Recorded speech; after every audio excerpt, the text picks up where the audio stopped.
नमस्कार। चलिए आज एक ऐसी कहानी को समझते हैं जो है तो पुरानी लेकिन रणनीति और बुद्धिमानी के बारे में बहुत कुछ सिखाती है।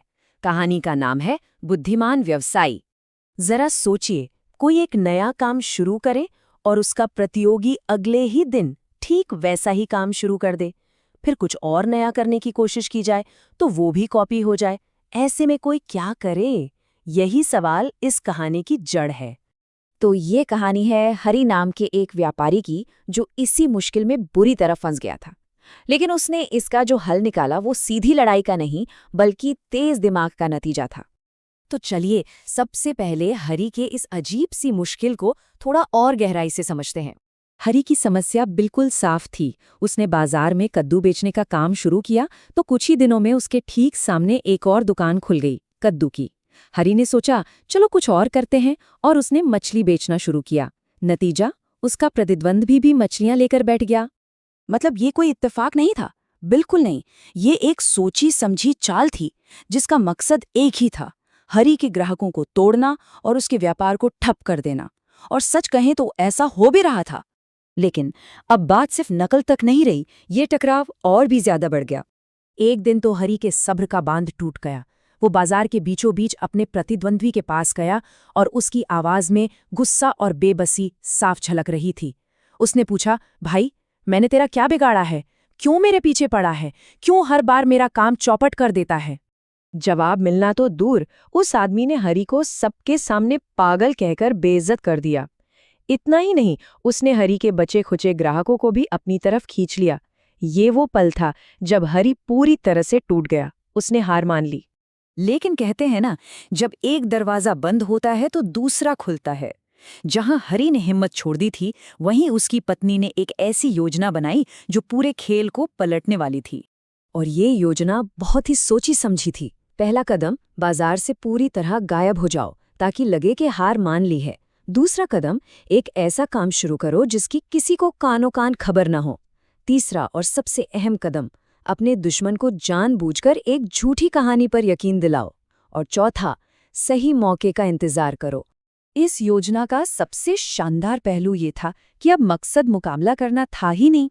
मकसद था प्रतिद्वंद्वी की सबसे बड़ी कमजोरी, यानी उसकी नकल करने की आदत को ही उसके खिलाफ एक हथियार बनाकर एक जाल बिछाना। तो अब देखते हैं कि इस दिमागी खेल का जाल आखिर बिछाया कैसे गया। योजना के मुताबिक हरि ने अपने घर की छत पर एक बड़ा और लंबा शेड बनवाया। फिर एक रात के अंधेरे में वो चुपचाप बहुत सारी बकरियां खरीद लाया और उन्हें उसी शेड में पालने लगा।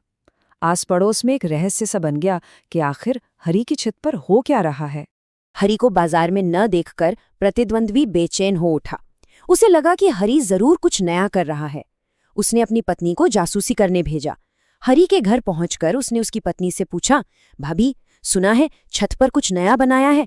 और बस यहीं से जाल काम करना शुरू कर देता है। और यहीं पर थी वो चतुर चाल।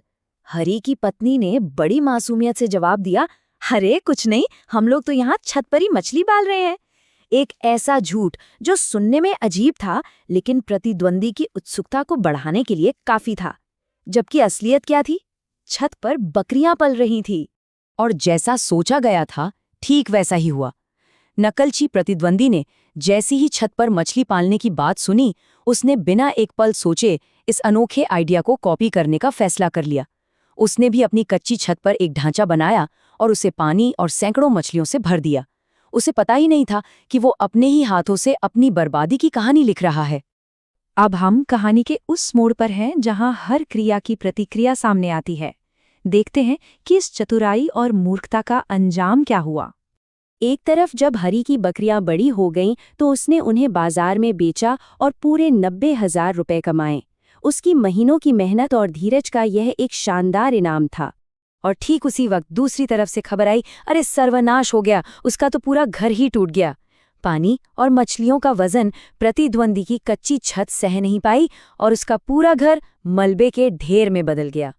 इसे कहते हैं जैसे को तैसा।